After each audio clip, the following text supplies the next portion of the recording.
Indian energy exchange की financial year 2023 की third quarter की अनऑडिटेड स्टैंडअलोन फाइनेंशियल रिजल्ट आप लोगों के सामने है। एंड यहाँ पे जितने भी सारे फिगर्स दिया हुआ है वो सब लैक्स में है, सिर्फ और सिर्फ इस कंपनी की ईपीएस डेटा को छोड़ करके। तो गाइस सबसे पहले हम लोग इस कंपनी की इनकम से शुरू करते हैं। दिसंबर 2022 के क्वार्टर में कंपनी ने अप्रॉक्सीमेटली 117.35 करोड़ का इनकम जनरेट किया है।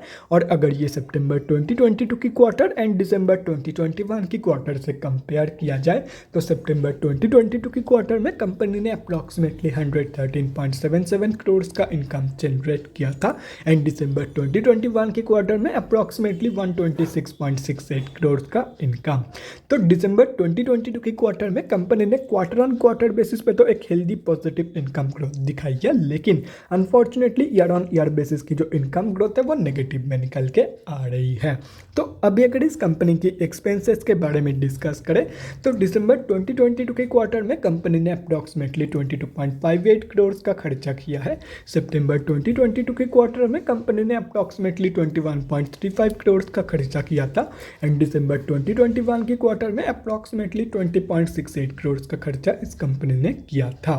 तो अभी अगर यहाँ से इन तीनों क्वार्टर्स की प्रॉफिट मार्जिन कैलकुलेट किया जाए तो दिसंबर 2022 की प्रॉफिट मार्जिन निकल के आ रही है अप्रॉक्सीमेटली 80.76%। सितंबर 2022 की प्रॉफिट मार्जिन निकल के आ रही है अप्रॉक्सीमेटली 81.24%। एंड दिसंबर 2021 की प्रॉफिट मार्जिन निकल के आ रही है अप्रॉक्सीमेटली 83.68% के आसपास। तो कंपनी की जो प्रॉफिट मार्जिन की ग्रोथ है वो अनफॉर्चुनेटली बोथ केसेस में, मतलब क्वार्टर ऑन क्वार्टर बेसिस पे and year on year basis में, दोनों के दोनों ही केसेस में नेगेटिव में निकल के आ रही है। एंड यहाँ पे एक और इंटरेस्टिंग चीज़ इस कंपनी की प्रॉफिट मार्जिन से रिलेटेड अगर आप लोग नोटिस करोगे तो वो यही है कि टाइम के साथ साथ कंपनी की जो प्रॉफिट मार्जिन है वो धीरे धीरे रिड्यूस हो रही है। तो अभी अगर इस कंपनी की नेट प्रॉफिट मतलब प्रॉफिट आफ्टर टैक्स के बारे में बात करें तो दिसंबर 2022 के क्वार्टर में कंपनी ने अप्रॉक्सीमेटली 71.18 करोड़ का प्रॉफिट पोस्ट किया है। सितंबर 2022 के क्वार्टर में कंपनी ने अप्रॉक्सीमेटली 70.06 करोड़ का प्रॉफिट पोस्ट किया था। एंड दिसंबर 2021 के क्वार्टर में अप्रॉक्सीमेटली 79.91 करोड़ का प्रॉफिट इस कंपनी ने पोस्ट किया था।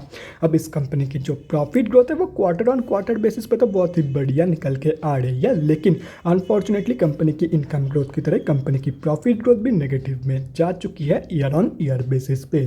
और रही बात कंपनी की ईपीएस की मतलब अर्निंग्स पर इक्विटी शेयर की, तो दिसंबर 2022 की ईपीएस वैल्यू निकल के आ रही है 0.79 की। सितंबर 2022 की ईपीएस वैल्यू निकल के आ रही है 0.78 की। एंड दिसंबर 2021 की ईपीएस वैल्यू निकल के आ रही है 0.89 की। तो कंपनी की जो ईपीएस की ग्रोथ है वो भी कंपनी की प्रॉफिट एंड इनकम ग्रोथ की तरह क्वार्टर ऑन क्वार्टर बेसिस पे पॉजिटिव में and year on year basis पे नेगेटिव में निकल के आ रही है।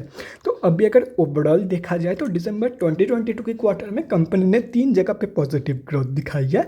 एंड वो है क्वार्टर ऑन क्वार्टर बेसिस की income growth, quarter on quarter basis की profit growth and quarter on quarter basis की ईपीएस ग्रोथ। इन 3 ग्रोथ को छोड़ करके बाकी हर एक जगह पे कंपनी ने कम या ज़्यादा नेगेटिव ग्रोथ ही दिखाई है। And end of the day ज़्यादा प्रायोरिटी दिया जाता है ईयर ऑन ईयर बेसिस के कंपैरिजन को। एंड यहाँ पे ईयर ऑन ईयर बेसिस के कंपैरिजन में कंपनी की हर एक ग्रोथ नेगेटिव में है। तो ओवरऑल जो रिजल्ट है आईईएक्स के दिसंबर 2022 के क्वार्टर की वो बहुत ही बेकार निकल के आ रही है। कंपनी ने बहुत ही वीक परफॉर्म की है इन दिसंबर 2022 की क्वार्टर। तो guys that's it for this video. अगले वीडियो में मिलते हैं guys. Thanks for watching and stay safe.